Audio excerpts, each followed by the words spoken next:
할렐루야. 이 시간 우리 옆에 분들과 이렇게 한번 인사하도록 하겠습니다. 사랑합니다. 축복합니다. 네, 오늘 하루 어떻게 보내셨습니까? 힘든 일도 있었고 지친 일도 있었을 텐데, 자, 여러분 공들이 모여서 자신들의 신세를 한탄하는 경영대회는 아니지만 그렇게 판을 벌렸다고 합니다. 먼저 배구공 이렇게 이야기합니다. 전생에 무슨 죄를 졌는지 맨날 싸다구만 맞고 산다. 이해가 되십니까? 배구공 맨날 사람이 이렇게 이제 손바닥으로 치니까. 축구공이 이렇게 이야기합니다. 그래도 넌 다행이야. 난 맨날 발로 차이고 머리로 박히니 서러워서 못 살겠다. 이해가 가시죠? 탁구공, 난 밥주걱 같은 것으로 때리고 깎고 돌리고 올리고 정신도 못 차리겠다. 야구공이랍니다. 난 매일 몽둥이로 주워 터지고 있단다. 이 말을 다 듣고 있던 골프공이 이렇게 말합니다. 야, 너희들 쇠몽둥이로 맞아봤니? 네, 여러분 각자의 상황은 자기가 당하는 일들이 제일 힘들고 어렵습니다. 어떠면 오늘 하루 여러분이 하루를 살아가면서 지치고 힘들었던 오늘 주님께서 주시는 위로와 은혜로 다시 한번 일어나는 복된 삶이 되기를 주님 이름 축복합니다. 우리가 신앙생활에 나갈 때 교회에서 하나님의 은혜가 있고 매 순간 하나님이 세우시고 사람들이 변화되는 것을 꿈꾸며 살아가는데, 사실 우리가 교회에서 예배를 드리고 하나님의 은혜를 사모하지만 우리 안에 문제점이 보이고 또 큰 갈등들이 있는 것을 보게 됩니다. 자, 그러면 이런 한국 교회와 우리 성도들의 가장 큰 문제점은 무엇이라고 생각을 하십니까? 윤리적인 것, 도덕적인 것. 자, 이런 죄는 사실은 지엽적인 것 같아요. 가장 큰 문제점은 바로 영원성을 잃어버린 데 있다는 겁니다.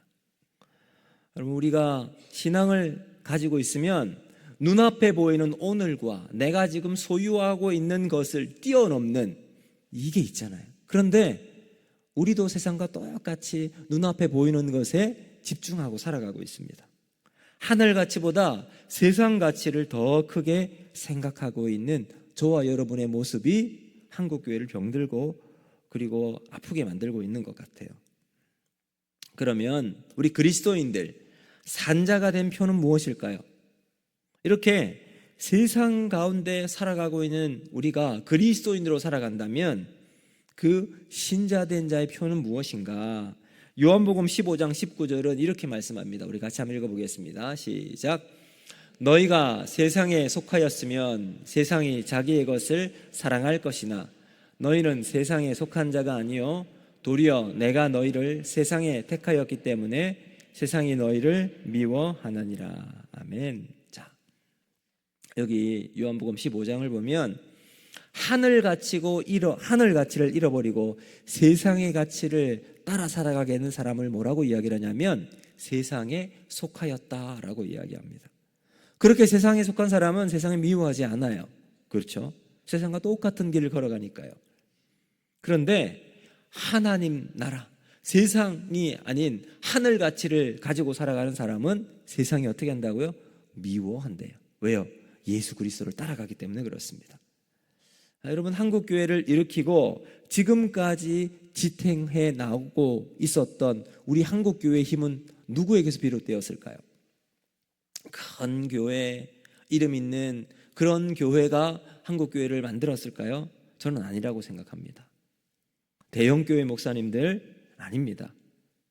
주기철 목사님과 손양원 목사님과 같이 자신의 것을 다 헌신하고 드리고, 그리고 한국교회를 위해서 또 신앙을 지키기 위해서 자신의 목숨을 기꺼이 바친 이 순교자들과 같은 목사님으로 인해서 한국교회가 세워져 있습니다. 자, 여러분 오늘 본문도 한번 보시면요, 베드로와 요한이 지난 시간까지 성전 미문에 앉아 있었던 이제 이 나면서부터 걸어보지 못했던 사람을 고쳤습니다. 얼마나 놀라운 기적입니까? 눈앞에서 예수의 이름으로 일어나 걸어라 그러니까 그 사람이 벌떡 일어납니다. 그리고 베드로와 요한을 붙잡고 성전 안으로 들어갔어요. 거기서 뭘 했죠? 하나님을 찬양하고 하나님을 예배하는 삶을 살았습니다. 여러분, 이 소문이 쫙 퍼집니다. 자, 그러니까 어떤 일이 벌어질까요? 모든 사람들이 이야, 예수의 복음이 사람을 일으키는구나. 한 번도 걸어보지 못했던 사람이 성전 안에 들어가서 뛰고 찬양하고 하나님을 예배하는 모습 보고 역시 예수 믿는 것이 복이구나 라고 느꼈을까요? 여러분, 그런 일이 벌어지지 않습니다. 오히려 그 병자를 일으킨 베드로와 요한을 향해 핍박을 합니다. 베드로는 지금 자신이 예수를 부인했던 사람들 앞에 서 있습니다. 그리고는 그들은 이 베드로를 향해서 핍박하고 또 시기와 질투하는 마음을 가지고 있습니다. 여러분, 만약 베드로가 예전의 베드로였다면 그런 환경 속에 어떻게 있었을까요? 도망가요. 그냥 숨고 잡히지 않기 위해서 문을 꼭 걸어 잠그고 삶을 살았을 겁니다. 그런데 예수를 경험하고 성령의 은혜를 체험했던 이 베드로는 전혀 다른 삶을 선택합니다. 자, 어떻게 하죠? 오히려 그 자리에서 예수의 복음을 증거합니다. 예수님의 사랑을 증거하고 십자가에 달려 돌아가신 예수님, 부활의 주님을 담대하게 증거합니다. 여러분, 이런 변화가 가능한 이유는 어디에 있을까요? 바로 오늘 저는 여러분과 함께 이 놀라운 변화를 일으켰던 가장 핵심적인 것은 어디에 있는지 말씀을 통해서 여러분과 함께 살펴보면서 우리도 세상 속에서 두려워할 것이 아니라 우리를 핍박하는 또 교회를 향해서 이야기하고 있는 환경 속에서 믿음 지키고 살아갈 수 있는 비결이 무엇인지 세 가지로 간단히 살펴보면서 기도의 제목을 삼고자 합니다. 여러분, 첫 번째는 예수 외에는 통치자가 없다라는 겁니다. 자, 여러분, 예수님 당시 그 유대 사회를 다 정치적으로, 그 다음에 문화적으로, 사회적으로 다 지배하고 있었던 계층이 어디냐면 사내들인 공회였습니다. 지금으로 따지면 우리나라 국회의원 정도 되는 모든 것들을 다 쥐고 있었던 사람들입니다. 자, 이 산헤드린 공회원은 제사장이 24명이고요, 장로가 24명이고 서기관 22명에 대제사장 1명으로 되어 있어서 이제 71명이 이제 딱 구성원으로 되어 있습니다. 근데 오늘 말씀을 한번 보면요, 여기에 이렇게 이야기합니다.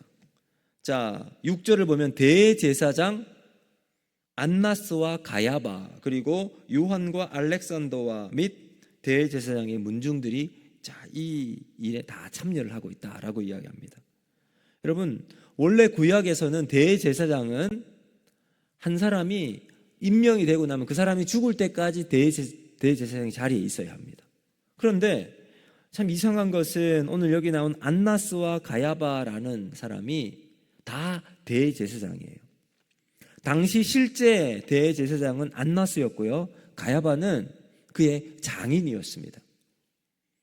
그리고 가야바 이후에 안나스가 대제사장이 되었는데, 그러니까 지금은 어떤 상황이냐면 장인이 사위를 대제사장을 앉혀놓고 뭘 하는 걸까요?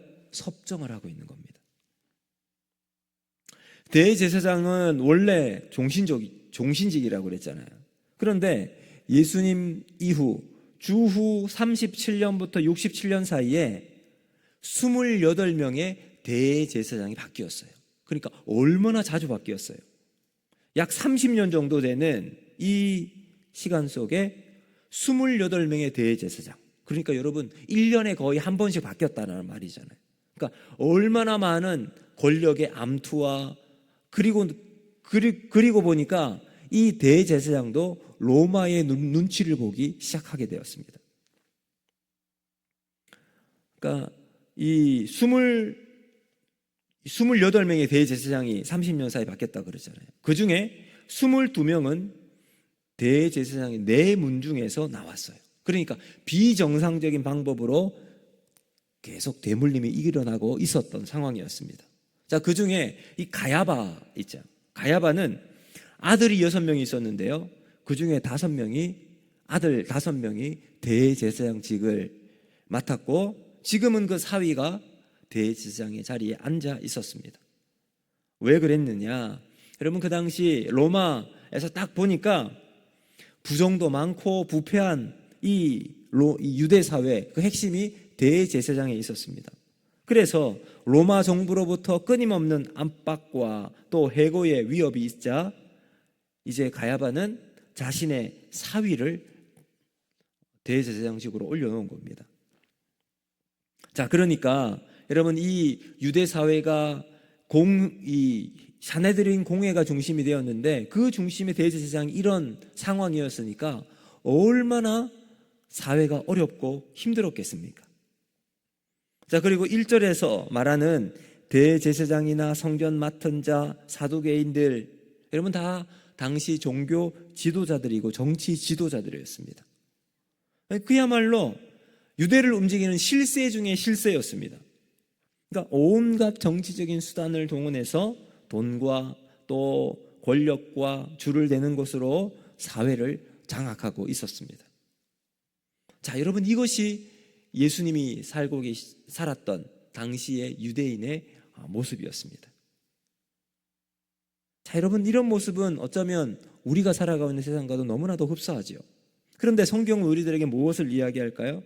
에베소서 6장 12절을 보면 이렇게 말씀합니다. 우리 같이 한번 읽어보겠습니다. 시작.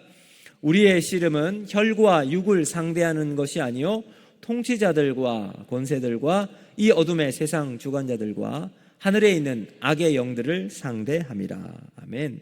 자, 여러분 세상에 중요한 것을 결정하는 힘은 여기 보면 통치자들, 권세들 이렇게 이야기를 합니다. 그 사람들이 이 세상을 움직이고 나라를 좌지우지하는 것처럼 보입니다. 그런데 그 실제적인 통치는 누가 하시죠? 하나님이 하시는 줄로 믿습니다.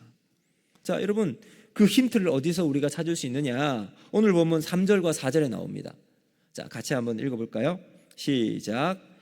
그들을 잡음에 날이 이미 저물었으므로 이튿날까지 가두었으나 말씀을 들은 사람 중에 믿는 자가 많으니 남자의 수가 약 5천이나 되었더라. 아멘. 자, 보세요. 여기 베드로와 요한을 잡았어요. 잡아서 가두어 두었습니다. 그런데 이 베드로와 요한의 말을 듣고 예수를 믿기로 그들의 삶을 바꾼 사람이 몇 명이라고? 남자만 약 5천 명이나 됩니다. 그러니까 이 영향력 아래에 그들이 유대사회의 지도자로서 권세를 이야기하고 있었지만 무시할 수 없었던 거죠. 이런 상황 속에 있습니다. 결국 무슨 말이냐? 사람들이 보기에는 눈에 보이는 권력은 대제사장이나 사두개인이나 이런 사람들이 다 가지고 있는 것처럼 보입니다. 그런데 보이지 않는 그 이면에 하나님의 역사와 하나님의 손길이 그 가운데 운행하고 있음을 보여주고 있습니다. 베드로의 설교를 통해서 5천 명이 예수를 믿고 돌아선 것, 여러분 이건 하나님의 보이지 않는 손길인 줄로 믿습니다. 여러분 그리고 그 하나님의 능력을 힘입은 베드로는 그의 삶이 이전과는 전혀 바뀐 삶을 살아갑니다. 그래서 여러분 베드로가 담대하게 주의 복음을 증거할 수 있던 이유는 바로 하나님의 은혜와 사랑이 그 가슴 속에 충만히 채워져 있었기 때문입니다. 그리고 나서 11절에 베드로가 이렇게 이야기합니다. 우리 같이 한번 읽어볼까요? 시작. 이 예수는 너희 건축자들의 버린 돌로서 진 모퉁이의 머릿돌이 되었느니라. 아멘. 자, 여러분 이 11절 말씀은 시편 118편에 나오는 다윗의 시를 인용한 구절입니다.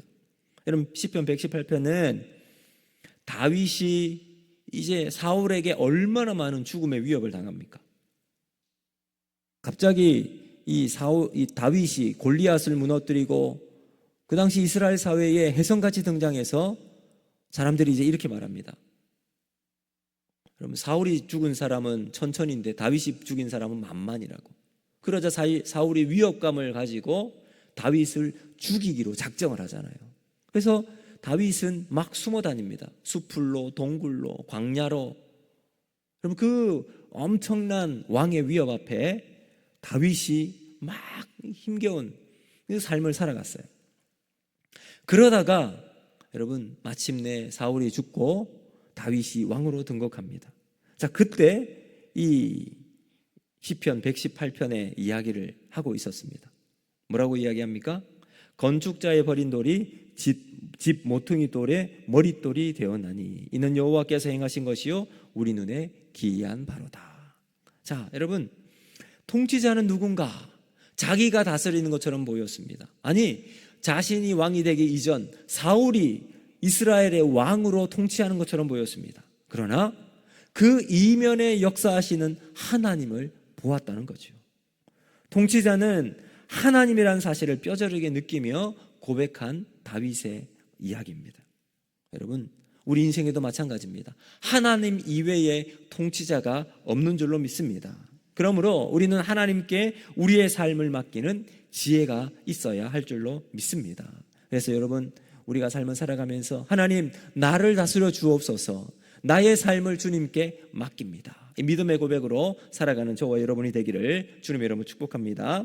두 번째, 여러분, 예수 이외에 생명이 없다라는 말입니다. 자, 여러분, 이제 바울의 인생을 한번 보면 바울이 여러 성경을 썼는데 그 가운데 정말 복음의 정수는 갈라디아서와 로마서입니다. 로마서는 특히 어디서 썼냐 하면 고린도에 썼어요. 고린도에 머물면서 로마에 있는 성도들에게 편지를 써서 보낸 것이 로마서입니다. 근데 여러분, 이 고린도는 그 당시 가장 음란한 그리고 가장 우상이 많은 도시 중에 하나였습니다. 그러니까 영적으로 음부의 건세가 장골하던 곳이 바로 고린도였습니다.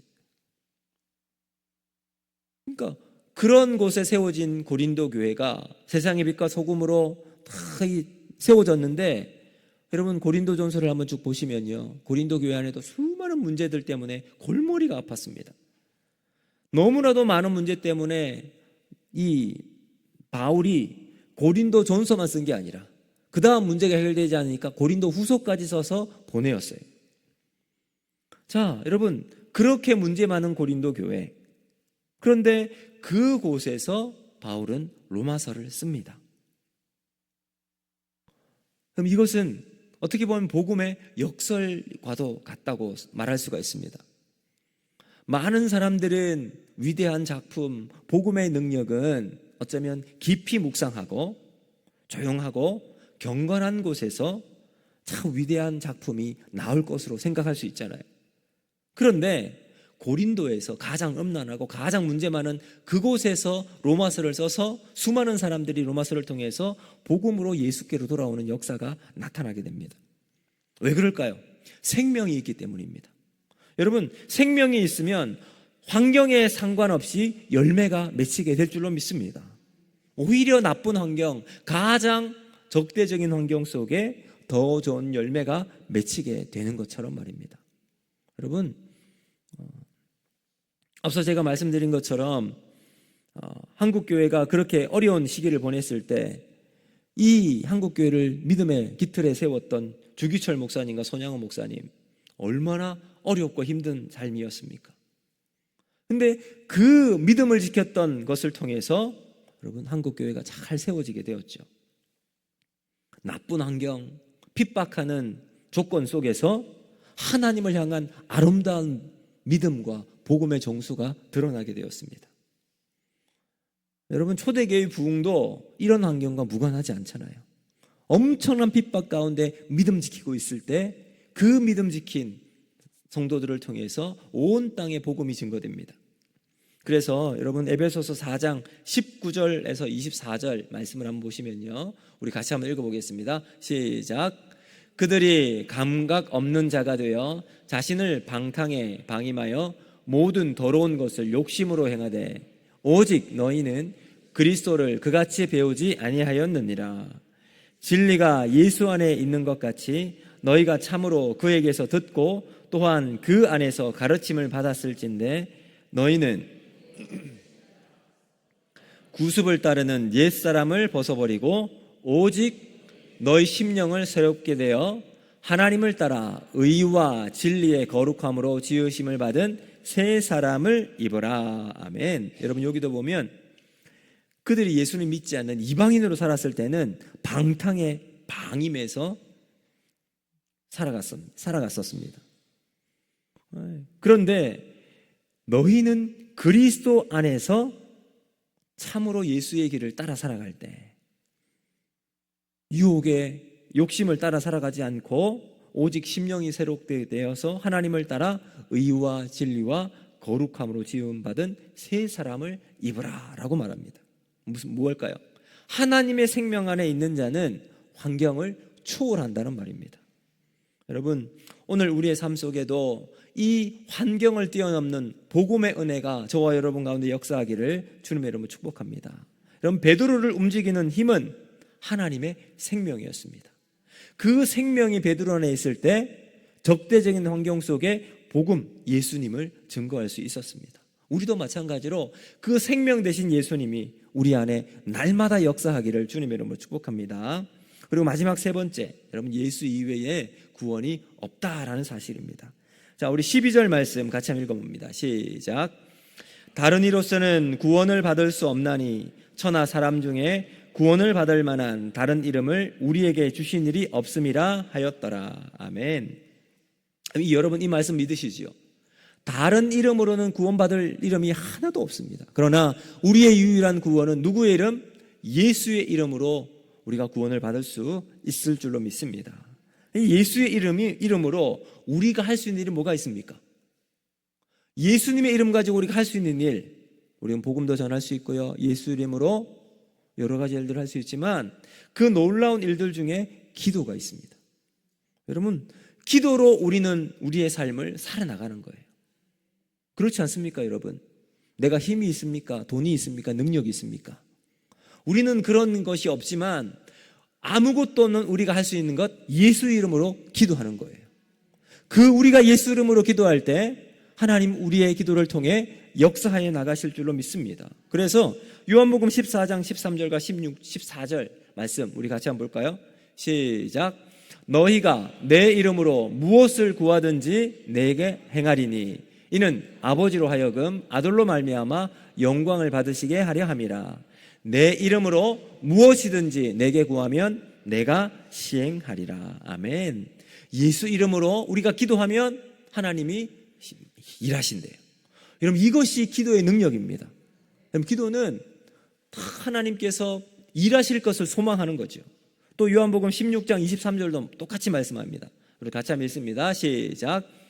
그날에는 너희가 아무것도 내게 묻지 아니하리라. 내가 진실로 진실로 너희에게 이르노니 너희가 무엇이든지 아버지께 구하는 것을 내 이름으로 주시리라. 아멘. 우리가 예수님의 이름으로 구하면 하나님께서 주신다. 얼마나 감사합니까? 또 마태복음 18장 19절부터 20절 말씀도 또 이렇게 말씀합니다. 자, 같이 읽습니다. 시작. 진실로 다시 너희에게 이르노니 너희 중에 두 사람이 땅에서 합심하여 무엇이든지 구하면 하늘에 계신 내 아버지께서 저희를 위하여 이루게 하시리라. 아멘. 자, 그 다음 20절 시작. 두세 사람이 내 이름으로 모인 곳에는 나도 그들 중에 있느니라. 아멘. 여러분, 우리가 함께 신앙생활하면 옆에서 우리의 힘이 되어지고 또 위로가 되고 또 격려가 되는 우리 사랑하는 믿음의 동력자들이 있습니다. 얼마나 감사합니까? 그런데 여러분, 우리 믿음의 동력자도 다 믿을 수가 없어요. 절대적으로 신뢰할 수가 없습니다. 그렇지만 우리에게 늘 힘이 되시고 우리를 붙잡아 주시는 예수님 우리와 함께 하실 때 우리의 기도를 들으시고 우리 가운데 역사해 주실 줄로 믿습니다. 여러분, 인간은 함께 할 수 없습니다. 왜요? 다 자기 욕심이 있기 때문에 그래요. 자기 욕심과 상관없으면 도와줄 수도 있어요. 자기 조금 희생할 수도 있습니다. 그런데 결국은 욕심이 우리 인간들을 이끌어 나갑니다. 그런데 우리가 주 안에 있을 때 여러분, 우리의 욕심도 뛰어넘고 우리가 주님 안에 있을 때 우리가 서로 사랑하는 삶을 살아갈 수 있게 될 줄로 믿습니다. 여러분, 그래서 요한복음 14장이 우리에게 이것을 말하고 있는 겁니다. 여러분, 구원받은 성도의 특징은 뭐냐? 바로 하나님이 하시는 일에 우리가 동의하는 거예요. 우리가 구원받았다는 것은요, 내가 할 수 있는 것은 하나도 없습니다 라고 고백하는 거잖아요.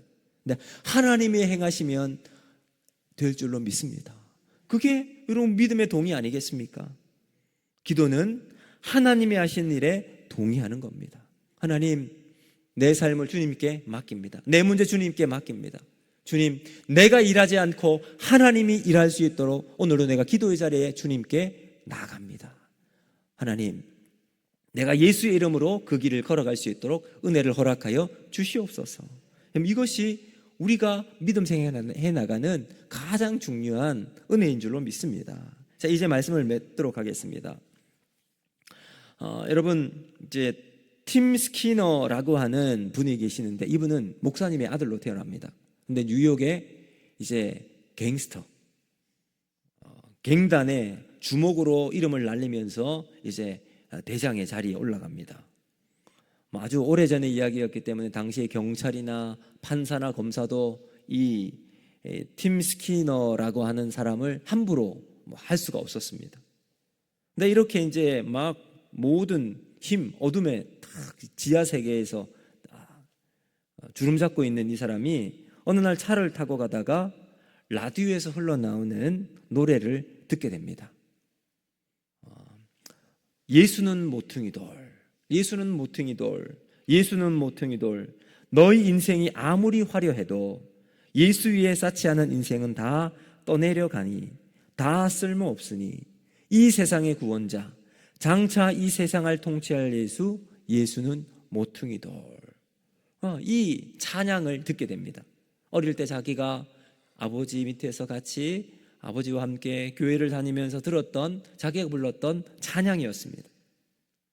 이 찬양이 그의 인생을 바뀌게 만들었습니다.